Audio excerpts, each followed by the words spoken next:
Yalla bai, can ba ta ɗaya ce kawai gare ka. Ba na buƙatar wani san bai da kuma taskale.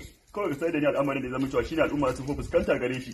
Kamar ne kan cewa da lokacin da na bayyana ga al'umma, sanyawa albarka shine kawai. A matsayinka na masoyin da zama cewa al'umma suna soyayyar ka, shine. Wai kwanaki ne suka rage domin fitar da wannan fim din naka. Assalamu alaikum jama'a. Sunana Adam Zango. Wato shirin gudun mutuwa saura kwana 3 ya fito wato a YouTube. Da haka wanda bai saya ba ko kuma wanda bai san ana yi ba ma to ya kamata ya sani. Idan baka saya ba baka da ikon ganin wannan fim din. Ko da kuwa wata hanya zaka bi ba zaka iya ganin shi ba. Da haka kwana 3 kacale rage.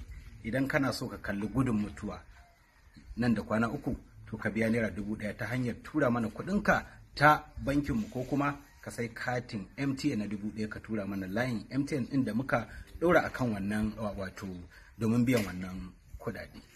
Idan kuma ba haka ba, ya zama cewar dukkan zambaɗe ba daga bane ca, ciskalan da nake yi a fina-finai. Zan zamto cewa ni na yi murabus kuma sa'an nan na gudu na fese daga al'umma zuwa ga wata manufa. A matsayin kasancewar kun da al'umma don ganin cewa an tabbatar muku da wannan al'amari. Ni na dauke shi don ganin cewa ƙara faɗaɗar da ku na ƙarshe. Matan ba ka ba kuwa. Sai da kasance cewa soyayya ta da kai? Ko kuma kawancin da ke tsakanina da ke? Ni kana zan fece. Ni ma zan fece. To ai idan ba kenan. ku saya ba.